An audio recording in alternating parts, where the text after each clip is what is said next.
So I was reading this article. I was actually compiling a list of unicorns and their profits and losses. And I was surprised that most of the top names that we hear in Indian context, most of the names that we hear like Paytm, Zomato, Swiggy, Ola, Ovio, Flipkart, Amazon India, Uber India, all of these are making losses. Byju's, all of these are making losses.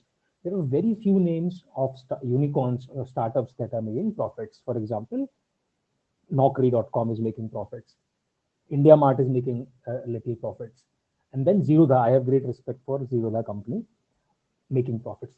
So just 20% of the unicorns, according to that data, this my view is not about sharing data and baked analysis with people, right? I'm not totally aligned with spoon feeding and presenting hard work to everyone. I basically want to motivate people to think.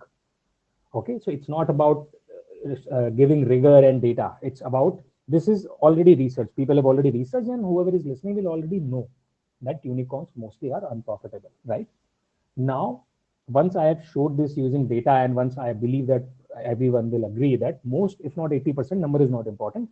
Most of the unicorns are unprofitable in India, and I'm sure in abroad also, in US also. The question is why? Now, various reasons are being given. For example, a lot of case studies about Ola on the web, where they say that there are four phases. Initially, they did cash burn, then they did trust building, and now they are making losses because drivers have gone away because of COVID and EMIs, etc. And now people are also going back to owning their own cars, etc. But I believe all these reasons and customer acquisition costs, etc., all these reasons are being given, but I don't think these are the right reasons, because these reasons will not apply to drivers, etc. Some reasons will apply to Ola, Uber, but will not apply across the board. So there is something across the board that unicorns are missing. And this, I have a view.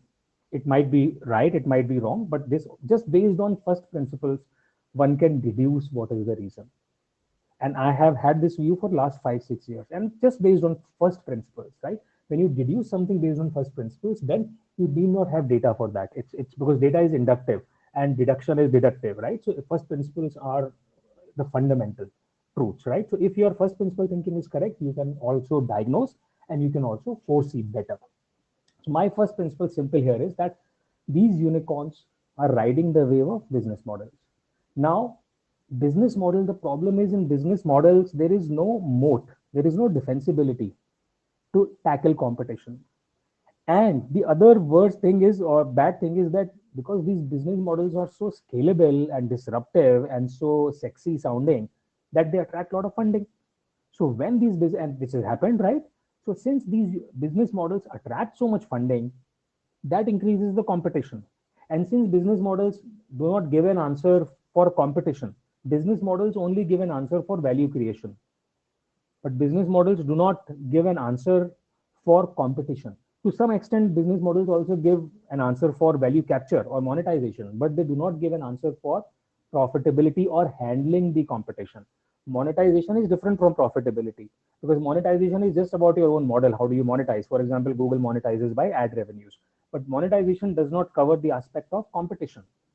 So within profitability, competition aspect is embedded. And this competition aspect is, this question is answered by strategy. So my simple synthesis, just based on first principles, is that these unicorns are not profitable because they do not have strategy. Which means, how would you know that these would have strategies? When you start seeing differentiated unicorns.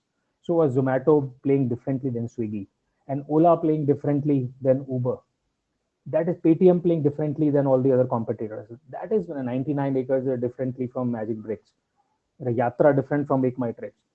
That is when you start seeing these companies play. For example, Apple today plays very differently from Samsung or Chinese players, right?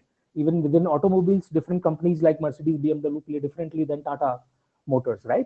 So that is when you will start seeing that strategy is being followed, and strategy, that unique positioning, that differentiation is the answer for sustainable profits, which they do not have. Why they do not have? Because it was a business model wave. Most of these guys were techies. They're not strategists, right? Strategists will come either from consulting companies or from corporate, or just on gutsy entrepreneurs like Steve Jobs. But unfortunately, the focus has mainly been on execution, hustling, funding, business models, not so much on strategizing. That is why these unicorns are not profitable. And the way out is, as I said, it's in the diagnosis. The answer is in the diagnosis. The way out is that they have to identify strategies. What is a strategy, etc.? That is another topic. But very simply, it's basically a set of choices which give you a unique positioning and differentiation in the market. So that is the way out. Thank you.